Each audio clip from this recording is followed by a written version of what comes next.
इस अमेजिंग कहानी की शुरुआत होती है ल्यूक और डॉन नाम के दो दोस्तों को दिखाते हुए जो अपने पूरे ग्रुप के साथ थे। दरअसल इनका ये ग्रुप बियर पीते हुए ये डिसाइड कर रहे थे कि वो हाइकिंग करने के लिए कहाँ पर जाएंगे। उन्हें एक्सप्लोर करना बहुत ही ज्यादा पसंद था। डॉन नाम का वो दोस्त कहता है कि हमें हाइकिंग और एक्सप्लोरेशन के लिए स्वीडन जाना चाहिए। स्वीडन में काफी सारी एक्सप्लोरिंग जगहें हैं और वहाँ का व्यू बहुत अच्छा लगता है। सभी लोगों को इतना ज्यादा कुछ आइडिया नहीं था, तो इसीलिए वो डॉन की बातें मान जाते हैं, यानी कि वो सब कुछ ही समय के अंदर स्वीडन निकल जाएंगे अपने एक्सप्लोरेशन के लिए। पर कहते हैं कि हर एक चीजें जैसी दिखती हैं वैसी होती नहीं। वो सभी दोस्त हाइकिंग के लिए तो जा रहे थे, लेकिन कुछ समय में उनका बुरा हाल होने वाला है। अब यहाँ ल्यूक को कुछ बियर और कई सारे ड्रिंक्स की बोतल लेनी थी, तो इसीलिए वो अपने एक साथी के साथ चला गया था। वो दोनों तो शॉप के अंदर जाते हैं और कई सारी ड्रिंक्स जमा करने लगते हैं, लेकिन उस मोमेंट पर दोनों को रियलाइज हुआ कि शॉप के ओनर को कई सारे बदमाश लोगों ने पकड़ रखा है, यानी वो उसे बंदी बनाकर उसके सारे पैसे हड़पना चाहते हैं। ल्यूक ने जब ये देखा तो वो साइड में जाकर छुप जाता है। उसे इन चीजों में पढ़ना बिल्कुल अच्छा नहीं लगता था, लेकिन ल्यूक का वो दूसरा दोस्त जिसका नाम बैन था, वो अब सामने की तरफ चला गया उन बदमाशों से बात करने के लिए। वो अत्याचार और ये सारी चीजें सहकर नहीं लेता था, पर ल्यूक की हिम्मत ही नहीं होती वो सामने जाए और अपने दोस्त का साथ दे। उन क्रिमिनल्स के पास तो कई सारी गन्स और वेपन्स भी मौजूद थे, जिससे कि वो अब बैन को बहुत ज्यादा डराने लगे थे। क्रिमिनल्स ने तो बैन के भी सारे वॉलेट ले लिए और सभी पैसे हड़प लेते हैं, यहाँ तक कि वो बैन से उसकी वेडिंग रिंग भी मांग रहे थे। बैन ये देना नहीं चाहता था। वो एक नजर ल्यूक की तरफ भी घुमाता है, पर ल्यूक के अंदर हिम्मत नहीं होती कि वो सामने आए। बैन ने अपनी रिंग देने के लिए उन क्रिमिनल्स को साफ मना कर दिया। अभी तक उन क्रिमिनल्स ने ओनर को छोड़ा नहीं होता, बट यहाँ बैन की बात सुनने के बाद एक क्रिमिनल बहुत गुस्सा हो जाता है। उसने तो वेपन निकाल लिया और सीधा बैन के ऊपर हमला किया। वो वेपन इतना नुकीला था कि बैन के गले पर हमला होता है और वो गिरकर मर जाता है। उसका पूरा ब्लड चारों तरफ फैलने लगा था। ल्यूक ये चीजें देखकर इतना डर गया कि उसकी आवाज भी नहीं निकल रही होती। वो सभी क्रिमिनल सारे पैसे लेकर वहां से भाग जाते हैं। उनका काम था दहशत फैलाना, जो कि उन्होंने बखूबी करके दिखाया है। बट यहाँ ल्यूक का एक बहुत ही अच्छा फ्रेंड मारा जा चुका था। एक तरीके से देखा जाए तो ये पूरी गलती ल्यूक की है। ल्यूक अगर उस दोस्त को यहाँ पर नहीं लाता तो एटलीस्ट उसकी जान बची रहती, और अगर ल्यूक चाहता तो वो सामने आकर अपने साथी की मदद भी कर सकता था। पर अफसोस ल्यूक में जरा भी हिम्मत नहीं थी और उसका दोस्त आखिरकार मारा ही गया। इस बात को अब धीरे धीरे कुछ महीने बीतने लगे थे। हमें तो ल्यूक दिखाया गया अपने कुछ 4 दोस्तों के साथ, जो अभी एक्सप्लोर कर रहे होते हैं हाइकिंग करके, यानी वो स्वीडन नाम की उसी जगह पर आए होते हैं अपनी हाइकिंग के लिए। हालांकि बैन की मृत्यु के बाद कोई भी ट्रेवल नहीं करना चाहता था, लेकिन वो एक तरीके से उसे ट्रिब्यूट देना चाहते थे कि उन्होंने ये मिशन कंप्लीट किया। उनका हर एक साथी बहुत ही ज्यादा मायूस हो गया था अपने दोस्त की मौत पर। उन्होंने तो माउंटेन के ऊपर चढ़ के अपने दोस्त की फोटो रखी और उसकी आत्मा की शांति के लिए प्रे किया, यानी वो अपने मरे हुए दोस्त के लिए यहाँ पर आए थे। अब यहाँ एक जगह पर पहुंचने के बाद उन्हें थोड़ा सा कंफ्यूजन हो रहा होता है। अच्छी बात तो ये हो गई कि वो अपने साथ मैप लेकर घूम रहे थे। थोड़ा सा आगे बढ़ने पर पता चला कि अचानक डॉन का पैर फिसल गया है। उसके पैर पर काफी चोट लगी थी और वो ठीक से चल भी नहीं पा रहा था। अगर ऐसा रहेगा तो वो पहाड़ी वाले इलाके से होते हुए नहीं जा सकते। ल्यूक और उसके बाकी दोस्त तो मैप पर और ज्यादा अच्छा रास्ता ढूंढने लगे, जो कि पहाड़ से ना होकर जाता हो। उन्हें एक रास्ता मिल भी जाता है जो फॉरेस्ट से जाता था, लेकिन यहाँ ल्यूक को थोड़ा सा डर लग रहा होता है, क्योंकि रात के समय फॉरेस्ट से ट्रेवल नहीं करना चाहिए। पर प्रॉब्लम ये थी कि उसके अलावा और कोई भी रास्ता उन्हें दिखाई नहीं दे रहा था। बहुत ज्यादा डिस्कशन करने के बाद डॉन ने भी बोल दिया कि वो फॉरेस्ट के रास्ते से जाएगा। अब यहाँ सभी की मंजूरी मिलने पर वो ट्रैवल करने लग जाते हैं फॉरेस्ट वाले रास्ते से। वो बहुत ज्यादा घना था और दूर दूर तक कोई कुछ भी नहीं देख पाता। अंदर के रास्ते पर आते ही अचानक उन्हें एक जानवर की डेड बॉडी दिखाई दी, जिसे कि पेड़ों पर लटकाया गया था। ऐसा देखकर लग रहा होता है कि उस जानवर को मारे हुए ज्यादा टाइम नहीं हुआ है, कुछ ही घंटों पहले उसे मारा गया था और इस तरीके से लटका दिया गया। ल्यूक, डॉन और उसके दोस्तों को ये बात नहीं समझती कि अगर कुछ शिकारी यहाँ पर शिकार कर रहे हैं तो वो इस जानवर की डेड बॉडी को लेकर क्यों नहीं गए, उसे इस तरीके से पेड़ों पर लटका क्यों दिया। खैर, अब इन चीजों के बारे में वो ज्यादा ना सोचते हुए और ज्यादा आगे बढ़ जाते हैं। अब तो वहाँ का वेदर भी खराब होने लगा था और बहुत ज्यादा बारिश होती है। रास्ते में वो पेड़ों के ऊपर कुछ अजीब तरीके के निशान भी दिख रहे थे। ये निशान किसी रिबन जैसे होते हैं, पर इसके बारे में किसी को नहीं आइडिया। उन्हें लगने लगा कि शायद जो हंटर्स जानवर का शिकार करने आते हैं, उन्होंने रास्ता याद करने के लिए ये निशान बना दिया होगा, यानी एक तरीके से ये निशान उनके काम आ सकता है। वेदर तो सच में काफी खराब हो गया और अब बारिश होने लग जाती है। इतने बारिश में वो आखिर कहाँ ट्रेवल करेंगे उन्हें नहीं समझता। फिर भी फॉरेस्ट में इस तरीके से खुली जगह पर रुकना खतरे से खाली नहीं था। यहाँ कई खतरनाक जानवर हो सकते हैं जो उन पर हमला करने के लिए उतावले हो रहे होंगे। तो इसीलिए उन सभी को एक शेल्टर बनाना होगा जो चारों तरफ से पैक हो। अच्छी बात तो यहाँ पर ये हुई कि जैसे ही वो थोड़ा आगे बढ़ते हैं तो उन्हें लकड़ी से बना एक घर दिखाई देता है। इस घर को देखकर सभी खुश हो गए और उसकी तरफ बढ़ने लगे, क्योंकि इस बारिश में वो इस घर के अंदर सुरक्षित रह सकते हैं। उस चैम्बर के पास पहुंचने पर तो वहाँ कोई भी दिखाई नहीं देता, जैसे कि यहाँ कोई रहता ही नहीं। पर अब इससे अच्छी जगह छुपने के लिए कोई भी नहीं हो सकती, तो वो दरवाजा तोड़ते हैं और अंदर घुस जाते हैं। अब अंदर जाते ही ल्यूक को बाहर की तरफ से एक आवाज सुनाई दी। वो उस आवाज को देखने जाता, तब तक उसके दोस्तों ने उससे बुला लिया था। सब अब उस लकड़ी से बने हुए चैम्बर के अंदर जाकर एक्सप्लोर करने लगे। उस जगह पर काफी अंधेरा था और बहुत सारी अजीब चीजें रखी गई होती हैं। शायद यहाँ पर जो ओनर रहते थे वो अब चले गए हैं। चौंकाने वाली बात हुई कि वहाँ पर भी कुछ ऐसे ही सिंबल्स बने थे जो उन पेड़ों पर बने होते हैं, यानी कहीं न कहीं उन सिंबल्स का इस चैम्बर से रिलेशन है।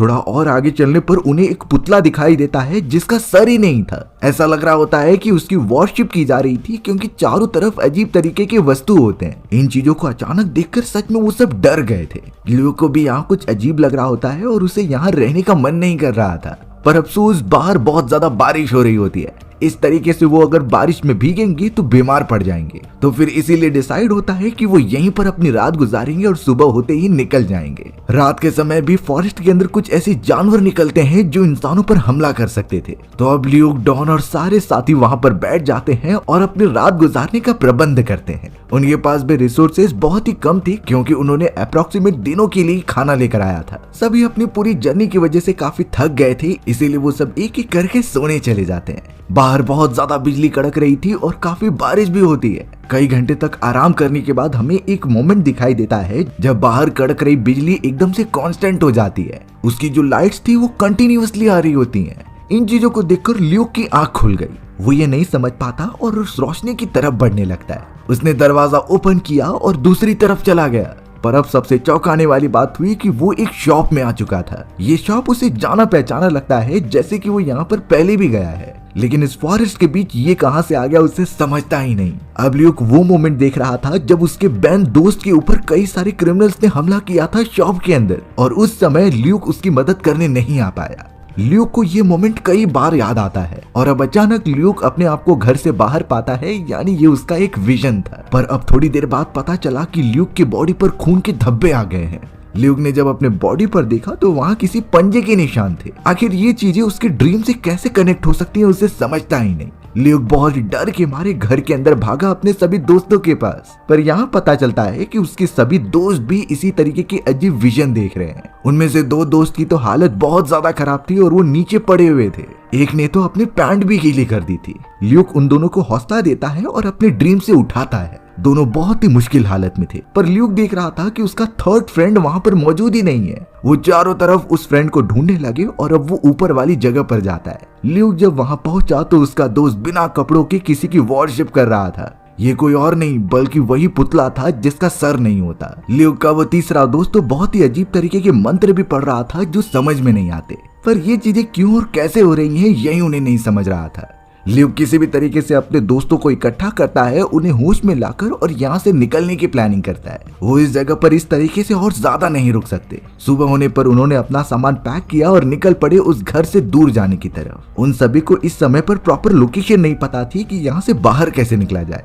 वो पूरा फॉरेस्ट एकदम मेज जैसा बन चुका था। अब तो उन पेड़ों के ऊपर अजीब तरीके के सिंबल्स की संख्या भी बढ़ चुकी थी। ये सिंबल्स जरूर कुछ डिक्टेट करना चाहते हैं, लेकिन वो समझ नहीं पा रहे थे। सभी एकदम से कंफ्यूज थे और सबसे ज्यादा डॉन गुस्सा हो रहा होता है, क्योंकि उसका पहले से ही पैर में बहुत ज्यादा दर्द था और उन्हें इस तरीके से और कितना चलना पड़ेगा उन्हें नहीं समझता। ल्यूक और उसके कुछ साथी साउथ वेस्ट डायरेक्शन में जाने के लिए बोलते हैं, क्योंकि वहाँ से कुछ रास्ते निकल सकते हैं, लेकिन डॉन जिद करने लगा कि हमें दूसरी तरफ जाना चाहिए। सभी उसे समझा तो रहे थे, लेकिन डॉन एकदम से डिस्टर्ब था और दूसरी डायरेक्शन में ही जाने के लिए कहता है। बाकी सब एकदम से मजबूर थे, इसीलिए वो डॉन का साथ देने के लिए उसके साथ चलते हैं। कई देर तक वो इसी तरीके से ट्रेवल करते ही रह गए, एक ऐसे रास्ते की तलाश में जो उन्हें फॉरेस्ट से निकाल दे। पर अचानक कुछ ही देर के अंदर उन्हें एक और चैम्बर दिखाई देता है जो वुड का बना हुआ था। ये सेम टू सेम प्रीवियस वाली चैम्बर जैसा लग रहा होता है, पर ल्यूक, डॉन और उसके दोनों साथी ये नहीं चाहते थे कि सारी चीजें जो रिपीट हुई हैं वो वापस हो, तो वो उस चैम्बर के अंदर ना जाने के सिवाय उल्टी डायरेक्शन में बढ़ने लगते हैं। ऐसा लग रहा था कि वो किसी मेज के अंदर फंस चुके हैं और एक ही जगह पर घूमते जा रहे हैं। इतनी देर तक चलने के कारण डॉन के पैर में दर्द होने लगता है। वो एक जगह पर बैठ गया और सभी को थोड़ा रेस्ट करने के लिए कहा। उनके पास तो अब रिसोर्सेज भी बहुत कम होते जा रहे थे। ल्यूक का एक दोस्त तो उन सभी को रात में आए हुए विजन के बारे में बताता है, लेकिन डॉन ने कहा कि वो एक सपना था, हमें उस बारे में भूल जाना चाहिए। अब ल्यूक को किसी भी हालत में वहां से निकलना था, तो वो अपना बैग नीचे रखकर चला गया आगे की तरफ ताकि कोई रास्ता मिल जाए। चारों तरफ हरियाली ही थी और पेड़ पौधे ही दिखाई देते हैं। इस तरीके से तो बाहर निकलना नामुमकिन सा लगता था, पर जब ल्यूक घने पेड़ों के पास पहुंचा तो उसे हलचल दिखाई देती है। उसने देखा कि कोई जानवर जिसके बड़े बड़े सींग हैं वो उसकी तरफ बढ़ रहा है। ल्यूक ने उसे पूरी तरीके से देखना भी चाहा, पर वो पेड़ों के पीछे छुप जा रहा था। अब चीजें एक्सपीरियंस करने से बिल्कुल नहीं लगता कि ये कोई नॉर्मल जानवर होगा। ल्यूक को इस बात का अंदाजा हो जाता है, इसीलिए वो तुरंत ही भागते हुए अपने सभी दोस्तों के पास आया और उन्हें उस अजीब सी चीज के बारे में बताने की कोशिश की। पर यहाँ डॉन, जो हमेशा पॉजिटिव सोचता था और साइंटिफिक चीजों पर भरोसा करता था, वो ल्यूक को समझाता है कि तुम्हें जरूर विजन आए होंगे, ऐसी कोई भी चीजें यहाँ पर पॉसिबल नहीं हो सकती। ल्यूक अपनी इस बातों का भरोसा दिलाने के लिए अपने बॉडी पर लगे हुए नाखूनों के निशान दिखाता है, पर डॉन ने इसका भी बहाना बना लिया था कि तुम्हें ये पेड़ों की टहनियों से लगी होगी, तुम वैसे भी काफी ज्यादा कमजोर लग रहे हो, तो तुम्हें विजन आ रहे होंगे। इन्हीं चीजों के बीच ल्यूक और डॉन में काफी बहस छिड़ जाती है। वो दोनों जो एक अच्छे दोस्त हुआ करते थे वो अब अलग हो चुके होते हैं। ल्यूक ने अपना बैकपैक उठाया और अपने रास्ते पर निकल गया। बाकी दोनों साथी डॉन के साथ नहीं रहना चाहते थे क्योंकि वो बहुत ही एरोगेंट होता है। वो दोनों भी अपना बैकपैक उठाकर ल्यूक के पीछे जाने लगे। यानी कि डॉन, जो बहुत ही ज्यादा एटीट्यूड में था, वो अकेला ही ट्रेवल करता है। ल्यूक और उसके दोनों साथी तो आगे बढ़ते हैं और एक ऐसी जगह पर आते हैं जहाँ कई सारे फूल पौधे मौजूद थे। उस जगह पर उन्हें कुछ दफन हुआ सा दिखाई देता है। तीनों मिलकर उसे निकालने लगे तो पता चला कि ये कोई टेंट है। वहाँ उन्हें थोड़ी और चीजें भी मिलती हैं और एक वॉलेट भी मिला था, उस पर किसी फैमिली की फोटो लगी होती है। वो इन्हीं सारी चीजों की थोड़ी सी इन्वेस्टिगेशन करने लग जाते हैं। वहाँ पर उन लोगों को जितनी भी चीजें मिली होती हैं उससे इतना तो कंफर्म हो जाता है कि शायद ये फैमिली यहाँ पर आकर मारी गई। इसके पीछे क्या रीजन था किसी को नहीं पता। ल्यूक का एक साथी तो काफी डर रहा होता है, इसीलिए उसने कह दिया कि हमें चलना चाहिए, पर अफसोस रात का समय हो चुका था और इस टाइम पर वो आगे नहीं बढ़ सकते। इसीलिए अब सुबह होने का वेट करने लगे और अपना अपना टेंट बिछाकर सो जाते हैं। लेकिन यहाँ पर ल्यूक को अभी भी उसी तरीके के विजन आ रहे थे जब उसके फ्रेंड बेन को कई सारे क्रिमिनल मार रहे होते हैं। ऐसा लग रहा था कि वो पूरा मोमेंट इसी जगह पर कहीं शिफ्ट हो गया है। ल्यूक तो उससे एकदम डिस्टर्ब हो गया और अब अचानक जब वो बाहर निकलता है तो उसका एक साथी रो रहा था। ये उसी तरीके से मंत्र पढ़ रहा होता है जैसा कि लास्ट टाइम मिला था। ल्यूक का वो तीसरा साथी गायब होता है अपने टेंट के अंदर से। उसका पूरा टेंट टूट चुका था। ल्यूक ने जब अपने मंत्र पढ़ रहे हुए दोस्त से पूछा कि आखिर वो तीसरा साथी कहाँ गया, तब उसने बताया कि एक बड़ी सी आकृति यहाँ पर आई जो उसे उठा कर लेकर गई। अब ये डरावनी चीजें सुनने के बाद वो और ज्यादा डरने लगे। डॉन भी उनके साथ शामिल हो चुका था, जो इतना एरोगेंटली बिहेव कर रहा होता है। फॉरेस्ट में से कई सारी अजीब तरीके की आवाजें आती हैं जिससे वो समझ सकते थे कि ये कोई जंगली जानवर तो नहीं है, ये उससे भी कोई खतरनाक है जो इंसानों और बड़े बड़े जीवों को मार देता है। वो सब अब यहाँ पर अपने उस तीसरे दोस्त की आवाज सुनते हुए फॉरेस्ट की उस तरफ जाने लगी जहाँ से वो उसे बचा सकते थे। थोड़ी देर तक चलने के बाद पता चलता है कि उसका दोस्त वहाँ मौजूद ही नहीं है। अब वो सब इतना आगे बढ़ चुके थे कि वापस अपने टेंट के पास जाने का रास्ता ही उन्हें नहीं पता होता। यानी अब वो पूरी तरीके से फंस चुके हैं। इसी तरीके से वो सब फॉरेस्ट में घूमते रहे जब तक सुबह नहीं हो जाती। सुबह होने पर उन्हें थोड़ी राहत मिलती है क्योंकि अब वो आने वाले खतरे को आसानी से देख सकते थे। जैसे ही वो सब 4 कदम और चलते हैं तो उन्हें एक शॉकिंग बात पता चली। उसका वो तीसरा दोस्त की डेड बॉडी पेड़ों पर लटकी हुई होती है और उसे बहुत बुरी तरीके से मार दिया गया था। ये सेम वैसी हालत थी जैसा कि फॉरेस्ट में इंटर करते हुए उस जानवर की होती है। ल्यूक, डॉन, सभी लोग एकदम से डर चुके थे और वो नजरें नहीं मिला पा रहे होते।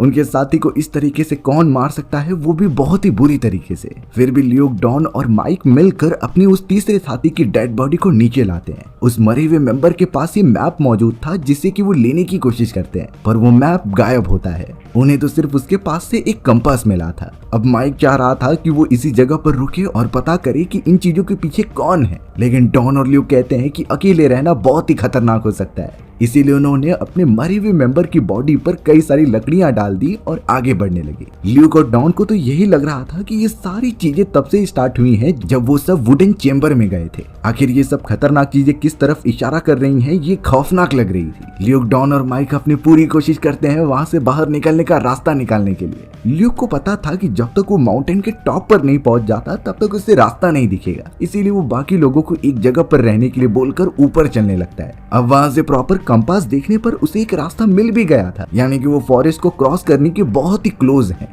ल्यूक काफी ज्यादा खुश होकर अपने बाकी साथियों को ये बताने चला जाता है। ल्यूक जब वहां पर पहुंचता है तो उसने देखा कि माइक को कोई अजीब सा बड़ा सा क्रिएचर उठा कर लेकर जा रहा है। अब ये क्रिएचर इतना ज्यादा खौफनाक था कि ल्यूक उससे नजरें नहीं मिला पा रहा होता। वो तो अपनी जान बचाने के चक्कर में दूर भागने लगा, पर अफसोस ल्यूक की टक्कर एक ट्री से हो जाती है जिससे वो बेहोश हो गया। इस समय भी उसे वही मोमेंट याद आ रहा था जब उसका बैंड क्रिमिनल के हाथों मारा जाता है, यानी ल्यूक अभी भी विजन ही देख रहा है। जब वो अपनी कॉन्शियसनेस में आता है तो उसे अपना दोस्त डॉन दिखाई दिया। डॉन एक पेड़ के पीछे छुपा हुआ था, जिससे पास ल्यूक जाकर बताने लगा कि माइक को एक खतरनाक क्रिएचर ने पकड़ लिया है। उसकी स्पीड इतनी ज्यादा थी कि वो देख भी नहीं पा रहा था।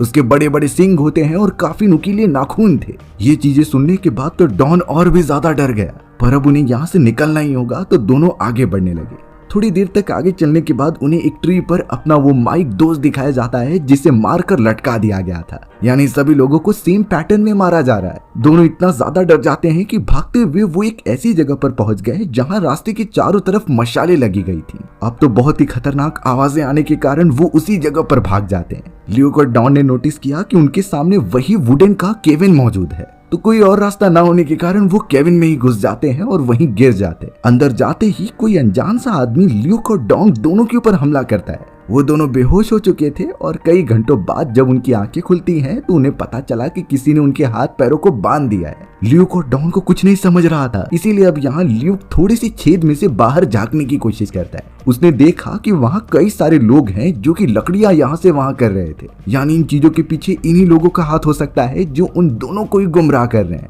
ल्यूक ने तुरंत ही डॉन को ये सारी बातें बताई और डॉन तो ट्राई कर रहा था कि वो एक बॉटल को तोड़कर उन्हें आजाद करे। उसके हाथ और पैर दोनों बंधे होने के कारण ये करना बहुत मुश्किल होता है। अब थोड़ी देर के अंदर वहाँ पर कुछ लोग आ जाते हैं और उनके साथ एक बूढ़ी औरत भी थी। बूढ़ी औरत का चेहरा काफी खौफनाक लग रहा होता है। वो तो अब पानी के यूटेंसिल लेकर ल्यूक के पास आती है और उसके बॉडी पर लगे हुए निशान को देखती है। वैसा ही सेम निशान उस बूढ़ी औरत के बॉडी पर लगा हुआ था। बूढ़ी औरत ने तुरंत ही ल्यूक को थोड़ा सा पानी पिलाया और फिर वहाँ से जाने लगी। उसने तो डॉन की तरफ भी देखा, लेकिन उसे पानी नहीं पिलाती। ल्यूक कहने लगा कि उसके दोस्त डॉन को भी पानी पिलाया जाए, लेकिन वो बूढ़ी औरत और वही सारे लोग उसकी बातें बिल्कुल नहीं सुन रहे थे। बूढ़ी औरत ने इशारा करते हुए अपने आदमियों से कहा कि डॉन को मेरे पास लेकर आओ। कई लोग अब वहां पहुंचकर डॉन को जबरदस्ती लेकर जाते हैं। डॉन चिल्ला रहा था और ल्यूक उनकी मदद नहीं कर पाता। वो सभी लोग तो डॉन को एक अजीब जगह पर लेकर चले गए जहां शायद वो उसे टॉर्चर कर रहे थे, क्योंकि डॉन के चिल्लाने की आवाज आती है। अब तो उस जगह पर एक लेडी आ गई जो ल्यूक के ऊपर हाथ रख के उसे कंफर्टेबल करा रही थी कि तुम्हारे दोस्त डॉन का सैक्रिफाइस दिया जाने वाला है, लेकिन तुम टेंशन मत लो, तुम्हें कुछ भी नहीं होगा।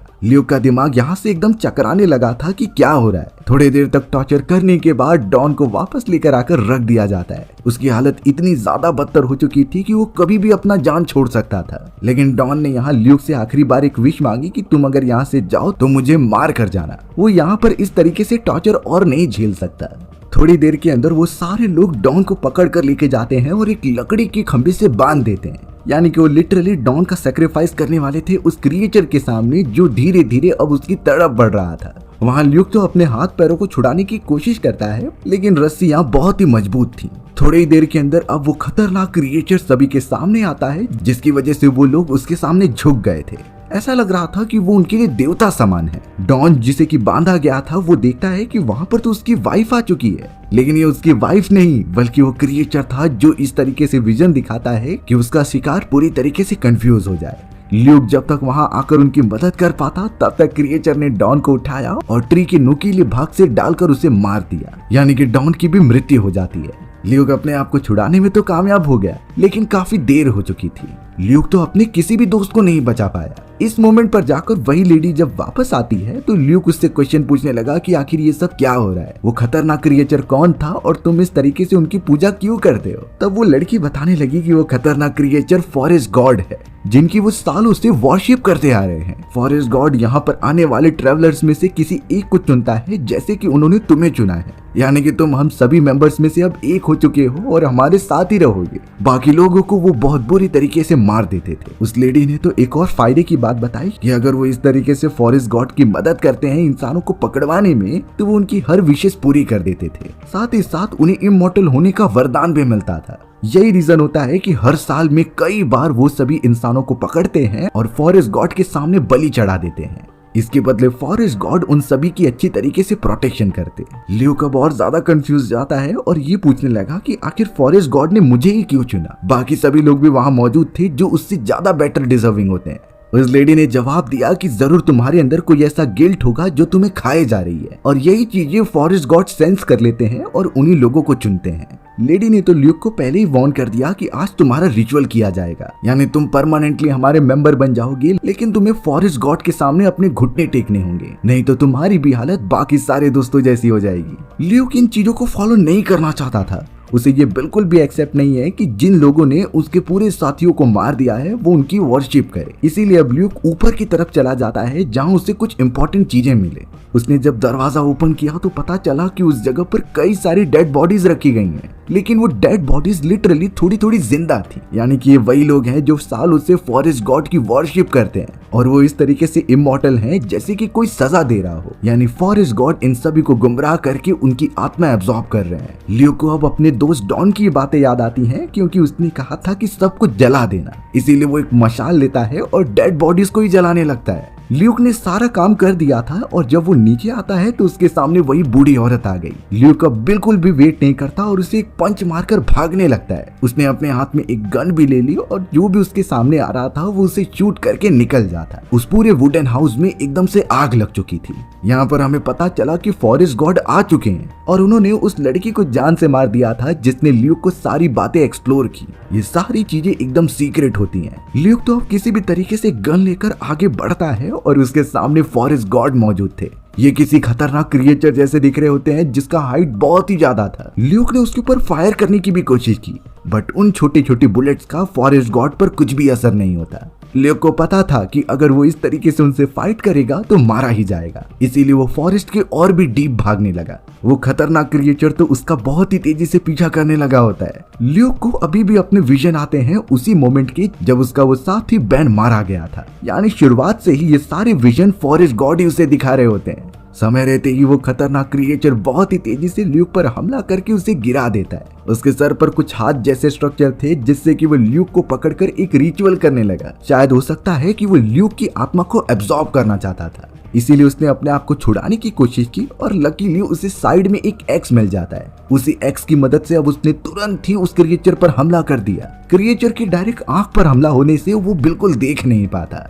इस पूरे प्रोसेस में ल्यूक को भागने का मौका मिल गया तो वो वहां से दूर जाने लगता है। ल्यूक अब बहुत ही जल्द से जल्द फॉरेस्ट के दूसरी तरफ पहुंच जाता है और वहीं पर फॉरेस्ट एंड हो रहा था, यानी कि उसने अपनी जान बचा ली और यहाँ से वो सेफ जगह पर जा सकता है। वो क्रिएचर यानी कि फॉरेस्ट गॉड फॉरेस्ट से बाहर नहीं आ सकता था, क्योंकि ये एक तरीके का श्राप होता है कि वो क्रिएचर उस टेरिटरी के अंदर ही कुछ भी कर सकता था। क्रिएचर तो एंड पर आकर ल्यूक के ऊपर जोर जोर से चिल्लाता रहता है। ल्यूक के चेहरे पर एक स्माइल थी, लेकिन अंदर ही अंदर वो एकदम रो रहा था, क्योंकि उसके सभी साथियों की जानें चली गई हैं। ल्यूक किसी भी तरीके से पहाड़ी वाले एरिया से निकलते हुए कुछ गाड़ियों के पास आता है, यानी कि अब वो लकीली बच जाएगा। लेकिन वहां से जिंदा आने के लिए किस चीजों का सैक्रिफाइस किया गया है ये सिर्फ ल्यूक को ही पता है। ल्यूक के बचने के साथ साथ हमारी ये कहानी भी यहीं खत्म हो गई। सो व्यूअर्स, आपको ये स्टोरी कैसी लगी कमेंट सेक्शन में बताना भूलना मत, और अगर आपको मेरा एक्सप्लेनेशन 1% भी अच्छा लगा होगा ना तो वीडियो को लाइक एंड चैनल को सब्सक्राइब जरूर कर देना। मिलते हैं इसी तरीके की मजेदार वीडियोस में, तब तक के लिए बाय बाय।